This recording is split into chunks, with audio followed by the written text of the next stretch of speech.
บ่คิดจังอ่ะกินได้อยู่บ่ลาบชิ้นลาบหยังนั่นก็กินบ่ได้บ่กินชิ้นบ่ได้บ่ประตูน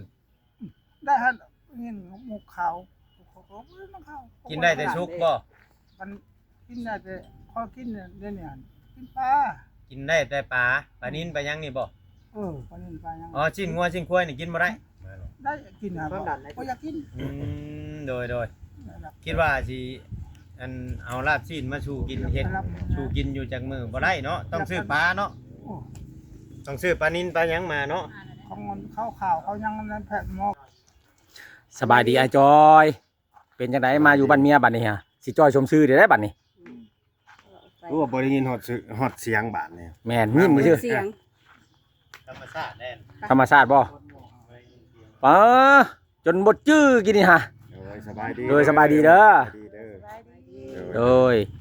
พายกระตาสังบัดนี้ฮะคือจากมันไปหาแย่ไข่มดแดงแท้บัดนี้ฮะ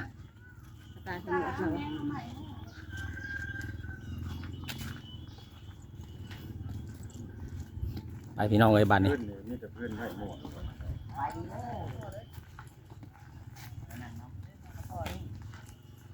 ตายกันค่ายบ่ได้เด้ต้องหน้าชาติเหมือนกันเข้าไปเนาะเฮ้ยแม่นแท้นี่ให้เห็นประตูแล้วขึ้นไปนั่งใกล้พ่อรถเนาะจังนี้นั่งดุมเนาะอ่านมาได้ค่ะว่าโอ้ทำหมดแล้ว3 โมง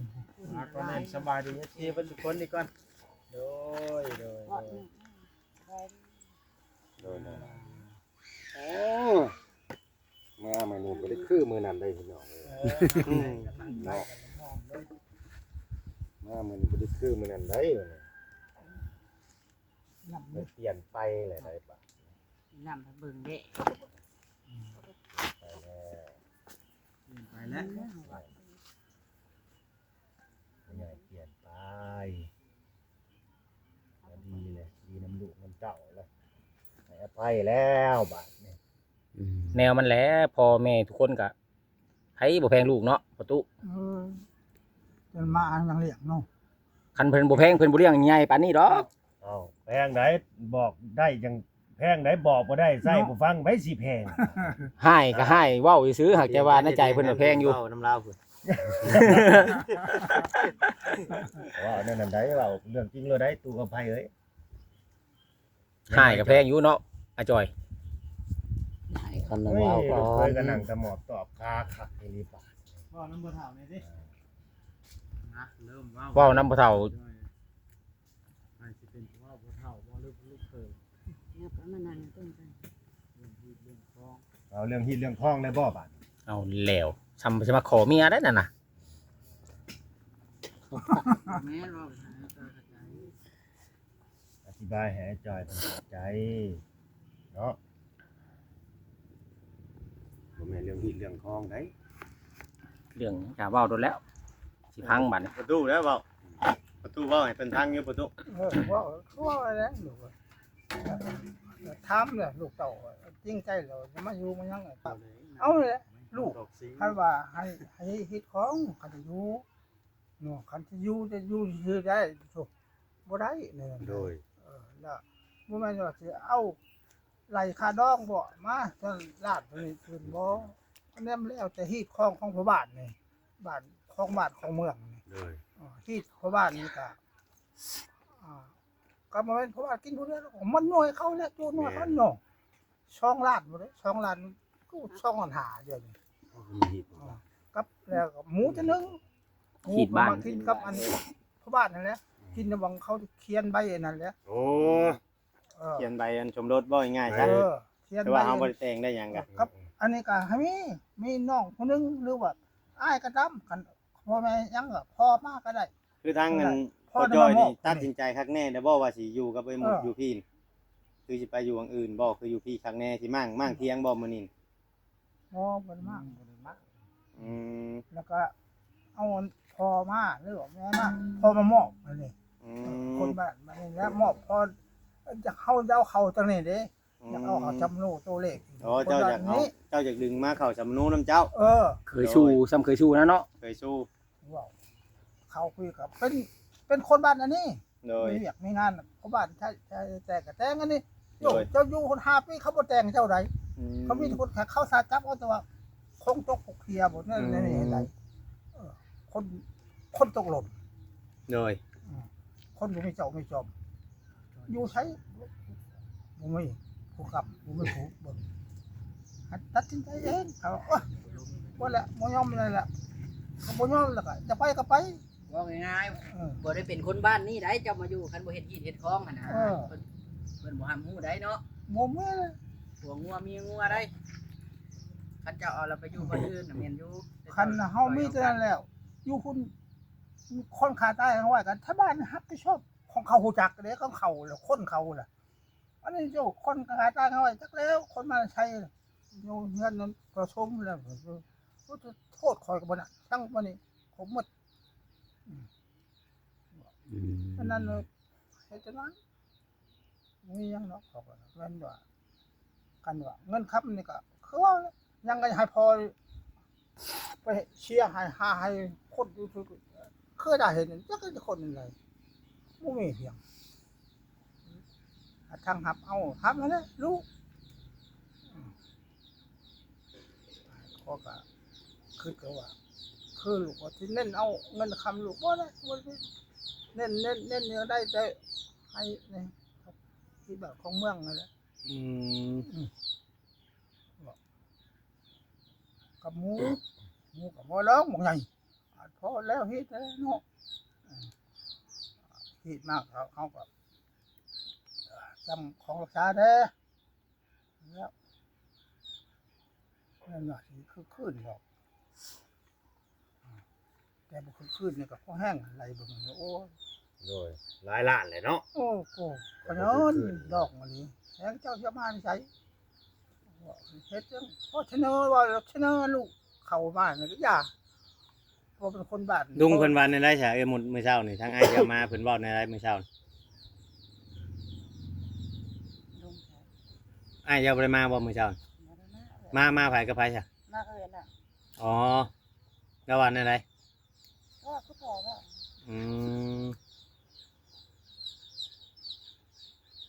หมดมื้อนี้คือบ่ปากปานใดเจ็บคอ ได้อายมันที่ โอ้แบบนี้ต้องหาซื้อยามากินนำเด้ เข้าใจอยู่บ่ไอ้จอย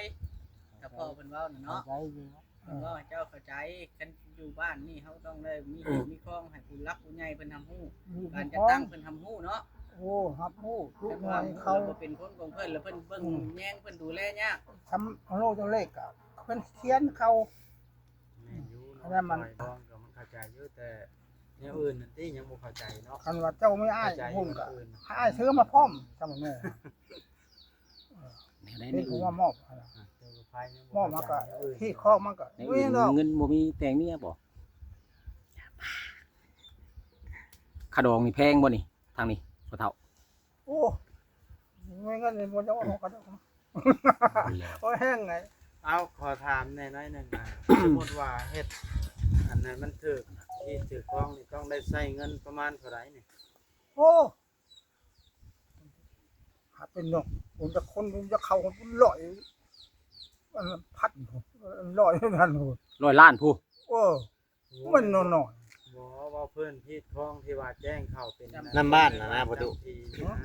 น้ำบ้านที่คลองนี่คือเจ้าเว้าอ่ะ3 ล้านเนาะเมื่อวานเนาะกับหมูตัวนึงเนาะ นั่นกับโมมันดองได้นี่เฮ็ดพอมาแล้วนี่ เอาฮีดบ้าน เ ฮีดบ้านได้ตัวนี้น่ะเงิน ที่ 3 บ้า ล้าน น นี่คือบ่แม่นว่าแต่งเนาะ มัน คันแต่งนี่เบิดเงินหลาย มันคอได้นี่ไหนมาคอมาโอ้โหรู้แล้วขาดองมันจะตัดเลย20 ล้าน50 ล้านก็มี การเฮ็ดมันแล้วเบิดเป็น100ล้านพุ่นเนาะ โอ้วาง เดี๋ยวแต่บางคนเว้ากันนะ บางคนมันภูมิของแล้วดอกของหมูก็กินอยู่หั่น แม่นแล้ว แล้วเว้ารวมทั้งแบบค่าเหล้าค่าเบียร์ผู้มี เขาเหล่าเขา ผู้มีผู้บางคนก็เป็น100 ล้าน เต้นเจ้าก็ท้อง3อันมากางมันเต้นหนึงมันนี่บางหันยังว่าแสน2แสนนี่มันเป็นไรจังวะล้าน ที่หาแชร์แล้วบ่จังเนาะ โอ้ยมา คันผู้บ่มีก็ค่าไก่ตัวหนึง2ตัวก็หาหาน้องมามัดของมัดแขนเนาะ คันเฮา หาพ่อบ้านมาจดบันทึก เพราะว่าท่าน หาผู้นำ มาแล้ววันยังมาแล้วมามันได้เลยได้เงินเนาะจดก็ได้มาวันนี้เอาอยากขายจังขายบ่ขายก็อยากเอาได้เงินมามันผู้มากินเด้ก็โยมันสิกินยังหมักโย บาดนี้เจ้านึกว่า ตามกัน นี่แล้วสิเฮ็ดในไดบาดนี้เจ้านะเจ้าสิชอบเงินมาได้ใช้หรอ อยากทางชอบหานี่นะ ต้องบ่จักในชอบแล้วสิพาแม่หมดเมื่ออยู่พุ่นบ่หรือว่าจังซี่มีวิธีทางชอบเงินอยู่ ต้องเงินกะ เราสิเฮ็ดทานอยู่พี่เราเว้าทางไอ้จอยทานกับลุงน่ะบ่ เพื่อบ่ได้เงินได้ซะจอยบ้านนะผู้เฒ่ากันเร่งอยากให้แจ้งอันเป็นคนบ้านอันนี้ย่านมันเดือดร้อนแล้วเราว่าคือเราเว้าหั่นแหล้ว มันฮ้อนฮะคนมาได้ใช้หัวเนาะที่หลักนะปุ้นใช้เจ้าเนี่ย น้องโทรหาเบิ่งลูกเต้าบ่ปืออยู่ในไทยเลขก็มาเฮ็ดล่ะ เราบ่มีดอกลูกเต้า เอาว่าครัว แม่นแหละบ่มีเงิน คือว่านี่ว่าพอทอนอยู่บัดฮอนมือ มื มัน ออยู่แล้ว บ่ได้พรอยู่ไหนนะเจ้าก็จะมีเราอีกมียังอีกเดี๋ยวมันน้องน้อยว่ามาแล้วรถก็รถใคร บ่ง่ายๆก็บ่ง่ายๆก็มีแต่ประตูนี่ก็เราก็บ่ได้อันนั้นดอกแค่ว่าตอนนี้น่ะทางอันมุดนั่นคือเราเว้าแล้วเมื่อวานนี้ว่าแจ้งไว้แล้วแบบในบ้านนำบ้านนี่อำนาจการปกครองปกสปกสเว้าง่ายๆว่าไอ้จอยมานี่คือชุมเฮาเข้ามาเดี๋ยวนี้ แบบผู้บ่าวนะ คือชุมเฮาเข้ามาเดี๋ยวนี้ก็ทางชาวบ้านเพิ่นก็รับรู้ว่าเฮามาหยังเพิ่นไปแจ้งไว้แบบนี้เดี๋ยวนี้น่ะแบบเรื่องที่ดินคลองน่ะให้หาเงินก่อนให้หาเงินสู่ช่วยกันก่อนเฮ็ดทานก็ไล่แล้วจังค่อยมาให้เพิ่น มันพอเฒ่าเว้านี่แต่ก็ว่าบ่ให้ดนนะเนาะ โอ้ แม่นบ่ สิบ่โดนฮอดปี2ปีก็บ่ได้ ตามที่ค่อยฟังเสียงนี่นะมันสิกันมันโดนระยะเดือดร้อนบ่แม่น โอ้ปี2ปีมันก็บ่แม่นแหน่บริษัทเราก็บ่เนาะ ได้ ว่าแต่ อันนี้ต้องอธิบายให้ FC ฟังได้พี่น้องเลยว่า ที่พ่อเฒ่าเว้านี่เราบ่ได้ขึ้นจะได้ขะดองแต่ว่าบ้านนี่กีดคองของบ้าน พี่ เนาะ ของบ้าน แต่หน่อย FC สิบ่เข้าใจว่าพ่อเฒ่าจะได้ขะดองชั้นชี้หั่นนะ มันขาดอกนะขาดอกมันยังเขาบอกเขาเห็นของบ่ ไปหมดถึงกับจับคิ้ว เขาจะเอาแต่ที่บ้านนี่ยา เอาแต่เฮ็ดบ้านเนี่ยพอเนาะ ได้อยู่แล้วก็แม่งเฮาอยู่บ้านนี่ก็เป็นคนบ้านนี่แหละสบายนี่จำโนโตเล็กยังมันเพื่อผักจัดช่วยเรือบอกของนั้นนี่แต่งูห้องนึงเขาก็อยากได้นี่จะเจ้าอยู่เลยไผเบิ่งเจ้า โอ้เป็นยัง ในนั้นนี่ผู้จับผู้บ้านเงินว่าสิว่ามาเนี่ยให้ลูกเต้ามาห้องมาคอยเลยนี่โอ้บ่นี่แต่ว่าขอแต่อันเดียวนี่รับบ่ได้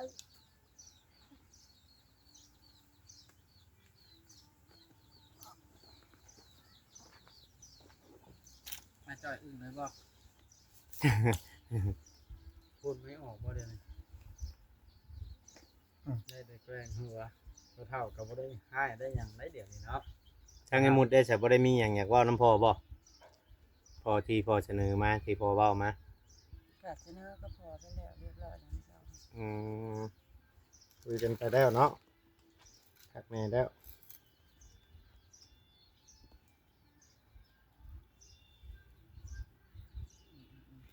คือเงียบแต่บัดนี้บ่าวโจรชาแนล เงียบแล้ว คือทางประตูแล้วเว้าหั่นน่ะคือว่าผู้หับห้องเอาทั้งไอ้มุดกับมันไอ้จอยนี่เป็นทั้งลูกชายเรากับลูกสาวเรา ว่าแนวใดพี่น้องเขา แม่นเขาเพราะว่าเขาตัดกันบ่ขาดอยู่แล้วเราว่าเลือดเนื้อเชื่อไขเขาได้นั่นอยู่แล้วเราว่ามีแต่ว่าปล่อยให้เขาหาเงินได้สมมุติว่าอยากมั่างเถียงเฮ็ดก็บ่ได้ว่าหยังมั่างลงได้เฮ็ดไหมถ้ามั่างได้ทิ่มไว้ให้พวกกินน่ะเราให้ทั้งเอาเด้อพ่อจอยเด้อ คันมากได้เฮ็ดแล้วบ่ว่าหยัง บ่ว่า คือบ้างเถียงกันเราบ่ได้แต่เราบ่ได้ว่าเนาะ เราบ่ว่า คันนั้นเฮ็ดที่ชูนี่ก็จังหายเลยนี่แหละน้องนอนสิบัดเดือน6กันเย็นที่ไหน คันบ่แปลกเนาะ แม่น นี่นอนอยู่ไหนโยมันก็ฆ่าทั่วเลยนั่นสิจบที่นี่เลยไผสิหาย นี่แหละเฮาก็ปรับเปลี่ยนกันไปทั้งไอ้หมดก็พยายามปรับเปลี่ยนตัวเองคือพอคือหยังบอกอะ FC บางเทื่อบางทีเพิ่นก็อาจจะให้อภัยเฮาแก้ไขตัวเอง เปลี่ยนแปลงตัวเองเนาะ ว่าบ่ได้ทั้งเทื่ออันนี้ก็เอาเว้าสิ่งที่ผ่านมาเนาะพี่น้องหลายๆเคสหลายๆคนก็มีพี่น้องเอ้ยอยากฆ่ากันก็มีตีกันพิษกันบ่ได้เพิ่นก็ยังให้อภัยบ่แม่นว่าเฮา พิษเทื่อหนึงเทื่อเดียวแหละสิบ่ให้อภัยกันเด้อมันเป็นไปบ่ได้บางเทื่อบางทีถ้าเฮาเพราะว่าเฮาก็อัพคลิปไปเรื่อยๆเนาะเพิ่นก็จับตาเบิ่งอยู่ทางผู้รักผู้ใหญ่เพิ่นก่อนเพิ่นสิช่วยภัยเพิ่นก็ต้องเบิ่งคักๆพี่น้องเอ้ยเนาะ แม่นบ่ ถ้าว่าทำเงินอัน2-3 ล้านนี่น่ะถ้าว่าเฮาปรับปรุงตัวเองเฮาไล่น่ะมันบ่แม่นปัญหาดอกเพิ่นช่วยไล่อยู่ดอกซำนี่เพิ่นช่วยมาแต่ก่อนยังกลัวนี่ก็มีคำว่าไอ้จ้อยหาบ่ทวงบ่ทันนะอันนี้เฮาเว้าไปซื้อคำว่าไอ้จ้อยเราหาบ่ทวงบ่ทันคำว่าผู้ใหญ่เพิ่นเบิ่งไอ้จ้อยนี่เราขยันอยู่เด้พาเมียเฮ็ดถอกเฮ็ดทานควันกุ้มๆอยู่เด้นั่นคือเพิ่นอยากช่วยก็เพิ่นช่วยแหละเนาะผู้ตูเนาะอ้าวแต่ทิปเข้าหน่วย50เพิ่นยังซื้อหน่วยละแสนนำเจ้า อันดับแรกนี่สิ่งที่มาหาเงินนี่ต้องจักมาตัดไม้เนาะจึงหาเงินได้อะแม่นบ่ไอ้จ้อย บ่มีเงินตัด ไอ้จ้อยเราอยากได้จักตันไม้นี่นะเพราะว่าเราอาชีพเราเฮ็ดทานตั้งแต่อยู่ไสก็เฮ็ดทาน พอนี่พอจะห้ามหมดแล้ว ห้ามแบบแล้ว มากก็สิไปตัดให้ใช้เงินเจ้าที่ลงทุนเป็นชื่อลงเงินมาไปถ้ามันบ่มีนะไม่ในหน้าเองไล่ให้ตัดเอา เอาลูกเขยเจ้าผู้นั้นเด้เพิ่นสิพาเฮ็ดเพิ่นว่ามีบ่อนไปเอาไม้ โอ้ย ลูกเขยเจ้าผู้ไอ้ดำ ไม่ใช่กันหน้าเขา อ้าว จะไม่พื้นแม่ยังเห็ดอยู่ไป เราก็ต้องมี หา แล้ว เก็บเล่มเอาไว้ เนาะ ยันเรามีแบบบอลนั้นเราฮู้จักแต่เขาเจ้าเอาให้ไม้แบบเราตัดเองแบบนี้นะประตู คนลูกเคยพวกนั้นครับจักหน่วยแล้วจักทิ้งแล้วล่ะ อ้าว มีทิ้งมีของเราโอ้ยคนเลี้ยงไผก็บ่ยอมนะโอ้ตัวบ่ได้เห็น อ้าวนี่ อันมาว่าคันบ่หมดแล้วล่ะคันบ่ทิ้งแล้วล่ะแล้ว หรือว่าเราเป็นห่วงยันมีบ่อนตัดไม้เรา อืม แต่ว่าทางมือเคยเล่ากันน่าจะมีรูทางระดับพี่น้องเนาะเพราะว่าเราเห็นทางตลอดแม่ เราเฮ็ดอยู่เด้เราเฮ็ดตลอดอยู่เด้ มีความ เห็ เป็น ด ห่ โต วง บ่มีใหม่มีดอกคือจักมากก็ที่ไปตัดอะไรมันมีแต่เป็นราคาหมดพื้นนี่หานี่บ่ได้เลยมีแต่น้ำลูกน้ำหลานเอาปลายไม้ค่อยแต่หาเอาเองเห็นกองเงินหน่อยเลย